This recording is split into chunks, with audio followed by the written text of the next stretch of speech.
မင်းတို့ဘယ်မခုတ်နိုင်လဲခုတ်ဖို့နေသသာအပိုင်ကဖောင်းကောက်ကြည့်တော့တမသွားတယ်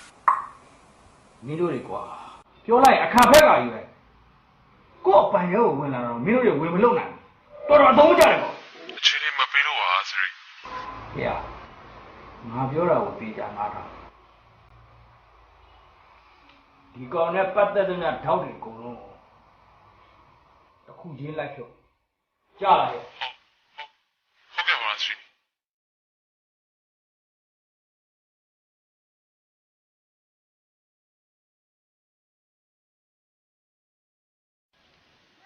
ကျွဲဟာတို့လေကျုပ်ချက်တာကောင်းလာပြီလားကွာ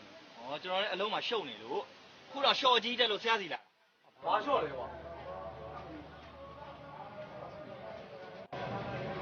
ဟောဂိမ်းအိုဗာဖြစ်သွားတယ်စကေဘာနဲ့ထိုးခံလိုက်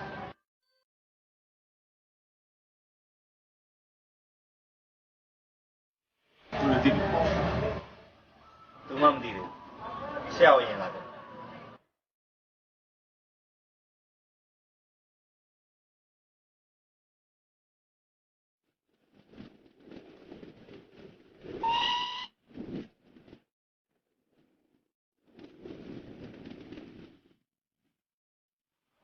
မင်းဆရာတော့လာပြီပါဘူးက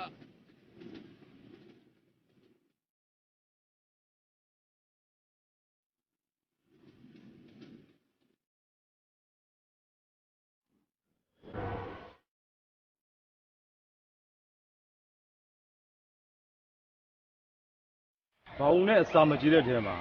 ဝက်သက်တာတို့ဝက်မွေးတာတို့ဝက်စီလက်ချက်တဲ့ကောင်ကရှိလားရှိတယ်ဆရာကျွဲဖြန်လေးဆိုတဲ့ကောင်ဝတ်တာဖြန်လေးဆိုတဲ့ကောင်နဲ့ဒီကောင်နဲ့ပေါင်းပြီးတော့ဂျင်းတူစော့နေကြတယ်ဒီကောင်นี่စော်စရာကတ်တယ်လို့လည်းကြားတယ်ဒီကောင်ဇာတ်နေနေရှိကျောင်းတော်ပဲ